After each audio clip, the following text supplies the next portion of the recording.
मागे गणेश जयंती निमित्त आज मी तुम्हाला नैवेद्य थाली दाखवणार आहे। तर ती नैवेद्य थाली महाराष्ट्रीयन पद्धतीने कशी बनवली जाते ते मी तुम्हाला आज माझ्या व्हिडिओद्वारे दाखवणार आहे। तर चला पाहूया नैवेद्य थाली। आता आपण पहिल्यांदा कोबी आणि मटरची भाजी करून घेऊया। त्यासाठी मी बारीक चिरून कोबी घेतलाय आणि स्वच्छ धुवून घेतलेला आहे आणि बारीक चिरलेला कांदा आहे। तर आपण फोडणी घालून घेणार आहोत कोबी मटरच्या भाजीसाठी।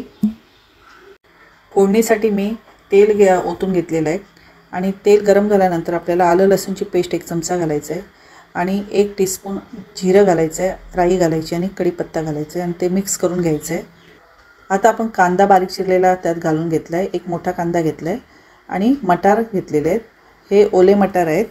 तर ते मटार मी घालून मिक्स करून घेतले आणि 1.5 टीस्पून मीठ घेतलेलं आहे आणि ते मिक्स करून मी कोबीही त्यात घालून घेतलं आहे आणि आता थोडंसं पाणी घालून आपल्याला ते 10-15 मिनिटांसाठी स्लो गॅसवर ठेवून द्यायचं आहे। आता आपल्याला मोदक करून घ्यायचे। तर मोदकाचं सारण आणि तांदळाचं पीठ मी वाफवून घेतलेलं आहे।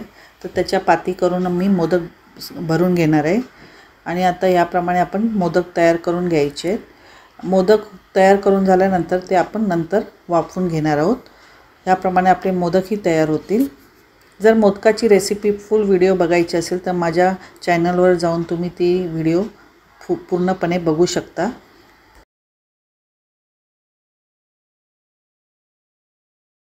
आता आपण भेंडी फ्राय करून घेणार आहोत। तर भेंडी फ्रायसाठी आपल्याला भेंडी उभी चिरून घ्यायची आहे।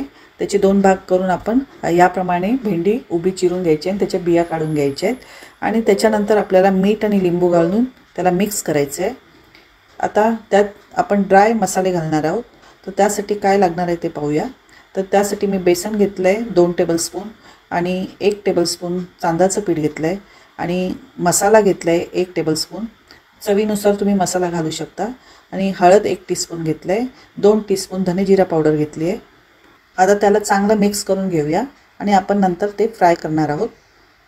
आता मी गव्हाच्या पिठाच्या पुऱ्या करायला घेतल्या। 1 बाउल गव्हाचं पीठ घेतलं आहे, त्यामध्ये मी 1 चमचा साखर घातली आहे आणि 1 चमचा रवा घेतला आहे आणि त्याने पीठ मळून चांगलं घेतलेलं आहे। मीठ आपल्याला कडकच मळायचं आहे, जास्त पातळ किंवा नरम मळायचं नाही आहे।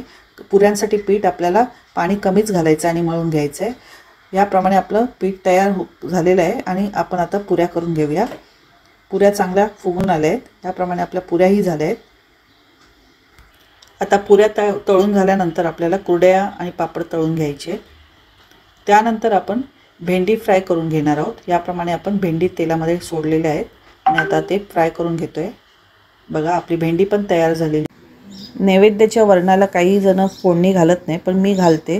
तर मी फोडणी घालून घेते वरणासाठी। मी कुकरमध्ये डाळ शिजून घेतलेली आणि त्यात मिरच्या घालून घेतल्या होत्या आणि त्यानंतर मी तूप घालून आपली डाळ तयार होत आहे।